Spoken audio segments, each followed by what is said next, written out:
Guys, let's move on to topic 4 here, which is a 2025 look ahead. So I want to start off by going through each weight class, and we're going to have to do this fairly quick, and seeing or discussing whether or not the current champion will be champion at the end of 2025. So we got some odds here by DraftKings. So let's start off with the UFC's men's flyweight division. Alexandre Pantoja, who looked spectacular in his last title defense, he is at a plus 100 on retaining his belt in 2025. Fair or not? What do you guys think? Fair. The odds makers don't know what to do with Pantoja. They've been proven wrong by him too much. So that seems fair. Okay. Would you guys put that bet? Do you think Pantoja ends 2025 as champion? Yeah, I think you could almost make this one higher. I feel like he's like one of the bigger locks that I'd feel most confident in keeping the belt through this year or next year. You heard it from Mike. Yep. Put the house mortgage on Pantoja. You give me plus money, I would definitely take that. I'm also a big Pantoja fan and stan. You guys know he deserves an award, by the way, just for continuing to have his belt. By the way, the UFC never wanted this guy to get there, and when he got there, they literally threw the two biggest flyweights in history. One's a bantamweight they had to pull from Japan, younger, bigger, stronger. Pantoja still stands. Respect, motherfucker. Sorry, Dance fighter of the year, every year. Every year.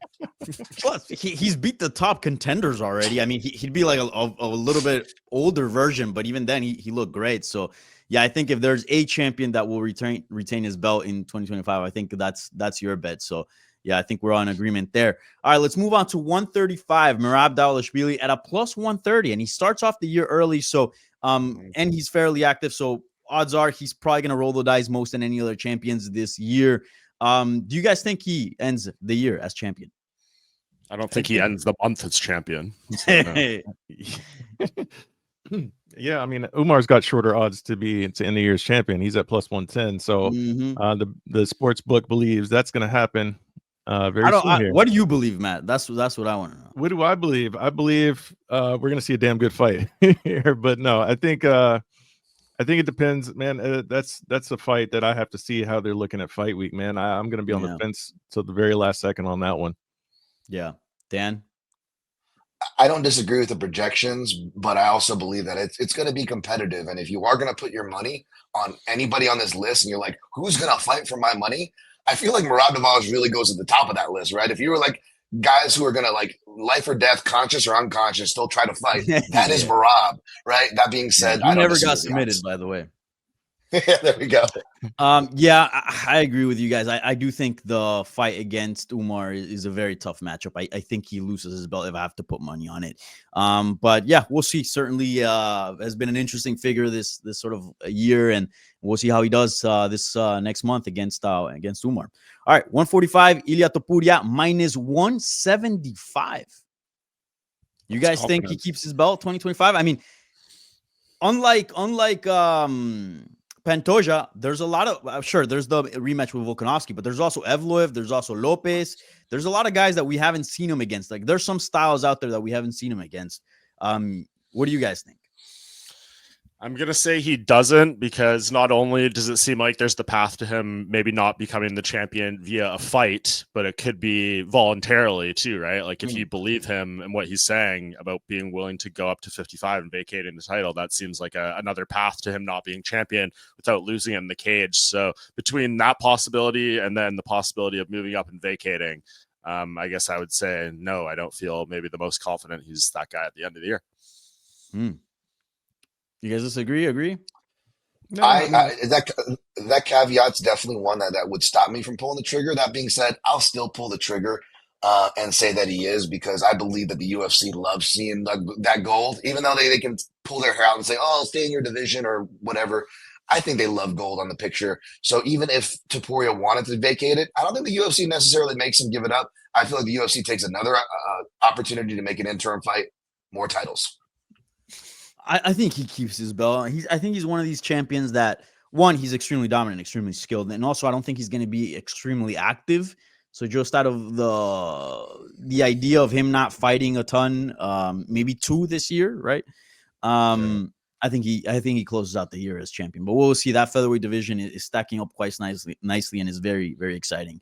Now we move on to 155, and I'm actually surprised that Topuria has better odds at maintaining his status as champion than the champion at 155 pounds, Islam Makhachev. He's at minus 135. Guys, if I have to pick one person, is him. I think he's going to lose. I think he could retire undefeated or lose at 170, but at 155, I don't see anybody taking the belt away from him. I agree with that. I agree. Yeah. I thought that his odds would be like minus 200 when I saw this come out, but no. Same. It's crazy to me. I just don't get it, especially when, his upcoming challenger is plus 500 to win. I don't get it in Arman at plus 500. I just don't get these odds, but yeah, it seems kind of crazy when you look at the whole landscape of the whole UFC. I mean, I thought he would be the odds-on favorite to end the year of 2025 with the belt.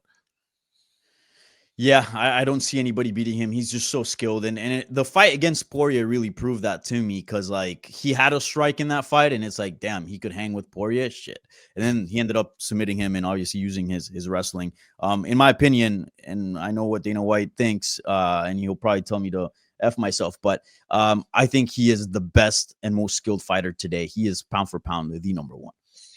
Agreed. And I do think Arman is very, very good too. A fun twist on this could maybe be, could Islam lose his next fight but still end the year as champion? Maybe he loses and then they do a trilogy fight with Arman in Abu Dhabi in October. He gets it back and wins the title. So that would be a fun twist on that as well. Yeah, if he loses in January, it doesn't mean all hope is lost, is what I'm saying. Right. That is true. So maybe the odds makers should think about that and increase those odds, or maybe they shouldn't for those trying to bet. All right, guys, we move on to 170. Bilal Muhammad at plus 200. Poor Bilal Muhammad. He went through hell to get to the championship belt, and now they're saying that he's not very likely to retain his belt at the end of 2025. And to be fair, dude, he's in a brutal weight class. Holy shit. I mean, that welterweight division is just full of killers, full of contenders. Let's just start here. Fair or foul that he's a plus 200? I think that's fair.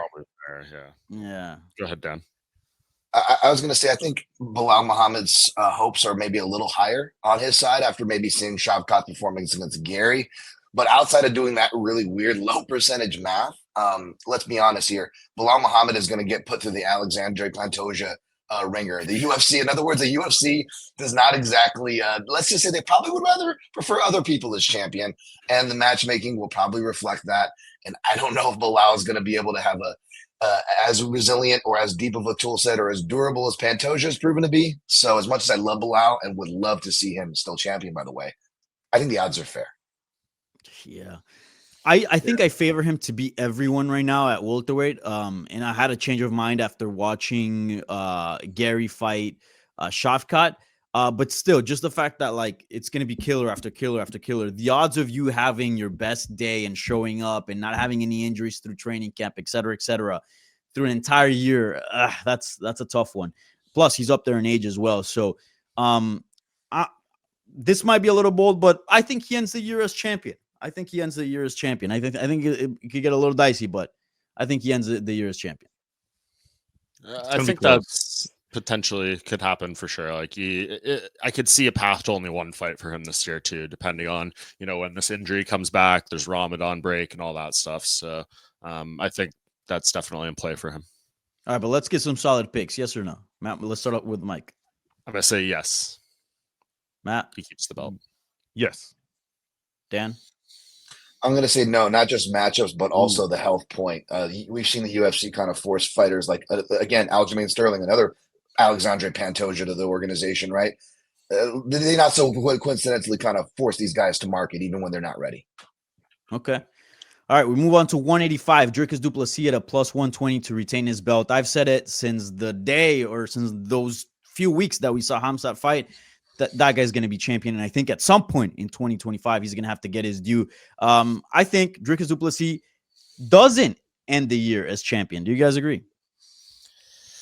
I'm going to say yes, but he's going to end the year as champion just because we're saying this, right? Just because any doubt in your mind, he seems to overcome. But you'd have to imagine with the competition coming up here this year, his luck, if you want to call it that, sounds disrespectful, is going to run out with just finding ways to victory. I mean, the first Strickland fight happened just down the street in Toronto, and it was very close. He could have lost that night. And that one, I don't think it's a lock that he wins the rematch. And if he gets through that, Hamzat is a terrifying prospect to defend your title against. So it just feels like a lot. But the only way I would say no is if Hamzat does not fight for the belt in 2025 for whatever reason, travel, injuries, health, otherwise, potentially comes in play. But if Hamzat is fighting for the belt, I don't think Dricus ends the year as champ.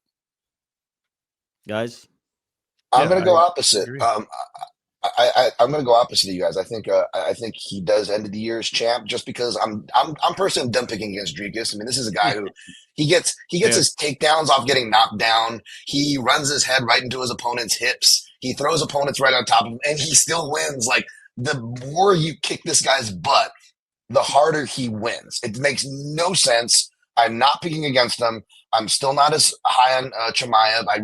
We really haven't seen anything from him, outside of a pre-broken jaw Whitaker, who doesn't, know what he wants to do right now in a fight that didn't last long. We still don't know anything about this guy's cardio.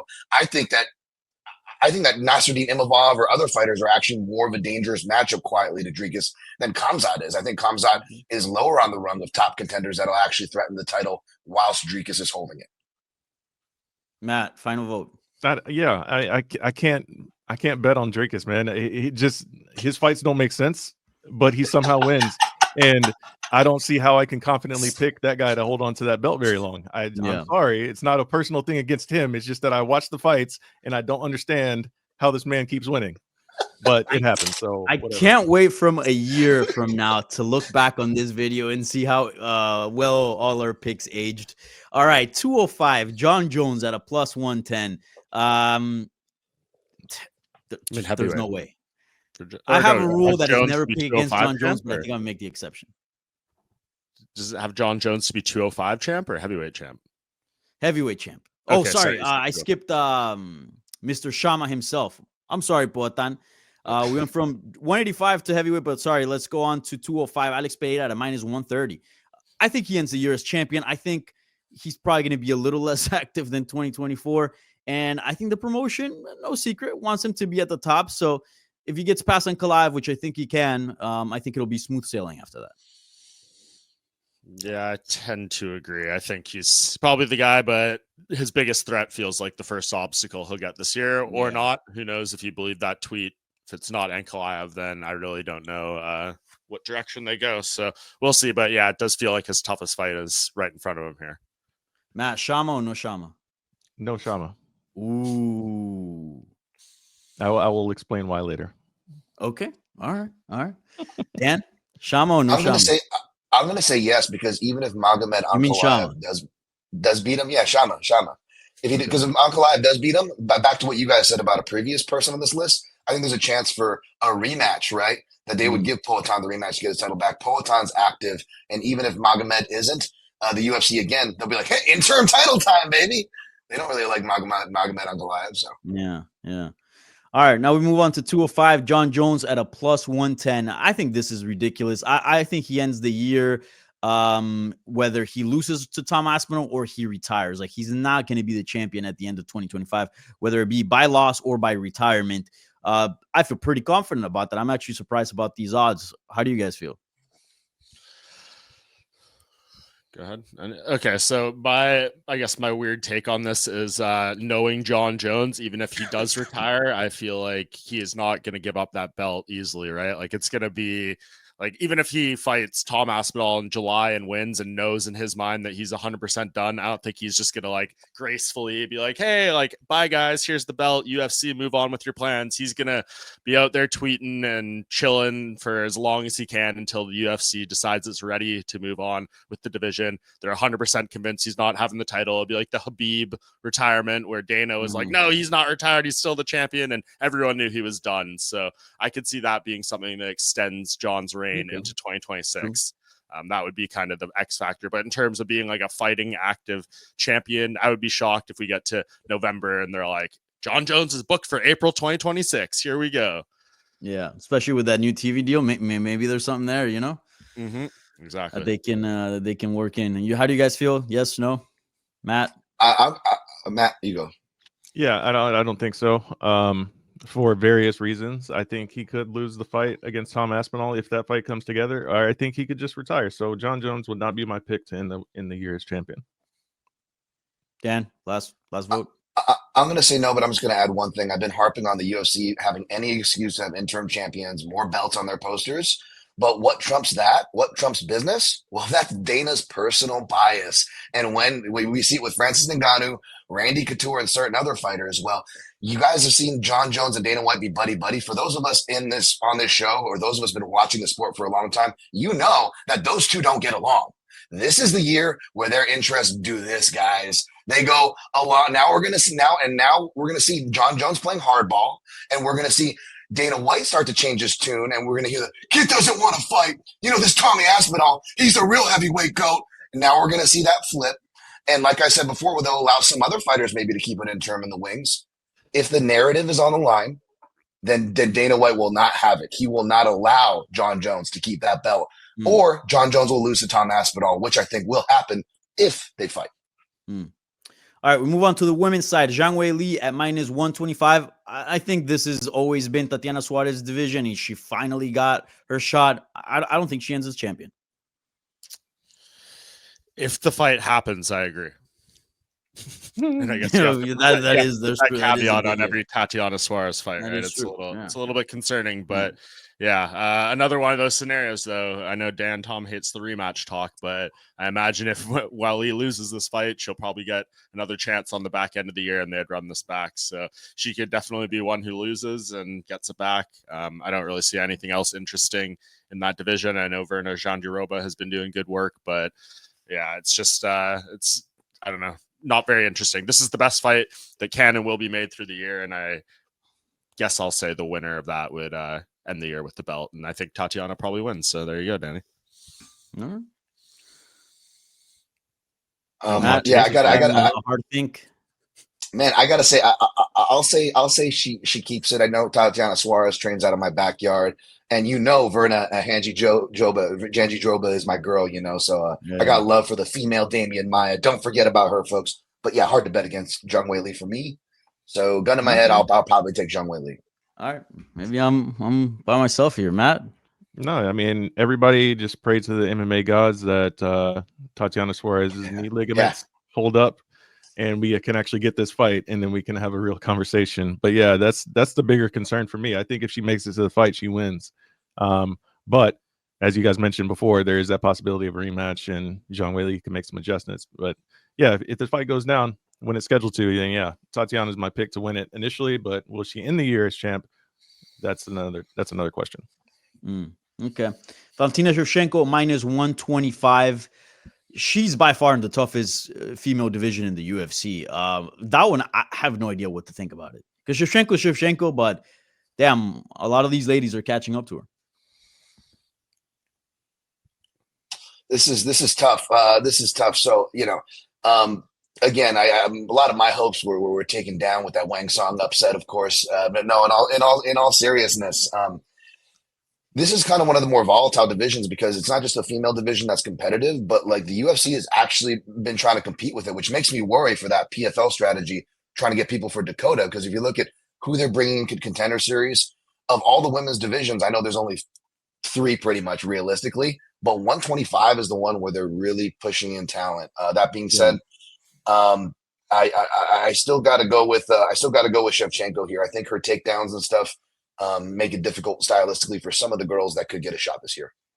Matt, champion. Yeah, it's tough. I mean, I would stick with Valentina just based on the fact of what she's given us so far throughout her career. She's proven she's dominant. I think depending on the matchups, I mean, it's hard to bet against her, right? I mean, even though she is getting up there in age, she's still very dominant. Her game doesn't rely on pure athleticism. She's a smart cerebral fighter, right? And she's very precise in what she does. So it's hard to bet against that. Yeah. Yes. Mike, you got the final say here. Yeah, I'm gonna say she does not end the year as champion. I just think these are going to be tough ones. Manol Fiorot looking likely for the first half of the year, and I think she is just a younger, hungrier, very similar version of Valentina in a lot of ways, and that's going to be a tough fight. And when you're Valentina and you fought all these people, you just went through this trilogy with Grasso, it's just like, where's your motivation still coming from at this point? And everyone's going to be wanting to come for that belt. So if she does make it through this year and she beats, say, like Manon and Erin Blanchfield, or Manon and Macy Barber, Natalia Silva, or something, like, I would be extremely impressed. Just because to do that stage of your career against this group of fighters would be a huge check mark for her legacy. So we'll see. Mike, real quick, we often talk about Amanda Nunes as sort of a lock for the greatest female fighter of all time, and like that's never going to change. But am I crazy to think that if she does beat some of these, like this young crop, like maybe there's a discussion with Shevchenko? I think so for sure. I mean, the competition that Shevchenko's been fighting is just infinitely better. I mean, there's who's the Juliana Pena of her like recent resume, you know, like I know she lost to Grasso, but she made the adjustments, came back, won the trilogy. So she's right there. And I mean, speaking of Amanda Nunes, and I know this will probably be a good segue for you to the next division. 8 years ago today, she beat Ronda Rousey. It's been 8 years since Ronda Rousey's final MMA fight. How crazy is that? Wow, that is crazy. I remember that fight being so big because Justin Bieber was pretty salty and was tweeting like, see you, Ronda Rousey. Like, I knew this was going to happen or some shit. It's a huge fight. All right, guys. Now we move on to the last weight class and we close out sort of this part of the segment. Juliana Pena at a plus 300. Poor Juliana Pena has the worst odds at being champion by the end of the year. I think this division is Kayla Harrison's. Anybody disagree? Agree? Nope. And if it's not Kayla Harrison's, it's Amanda Nunes's. So yeah, I just want to say, Bieber probably had a bet with Diddy, so that's probably why he was salty. But yeah, as far as this fight goes, Pena didn't even win her last fight, to be honest. But yeah, this is Harrison's division. Yeah, Matt. Yeah, it's definitely Kayla's. As soon as that fight gets booked, I mean, just count your days, Juliana Pena. And I'm sorry, that's not a knock on Juliana. I think she's fantastic. I like the trash talk that she brings to the game. It's very, very welcomed. But once they get into the cage, I think that's going to be the end of her title reign. Yeah.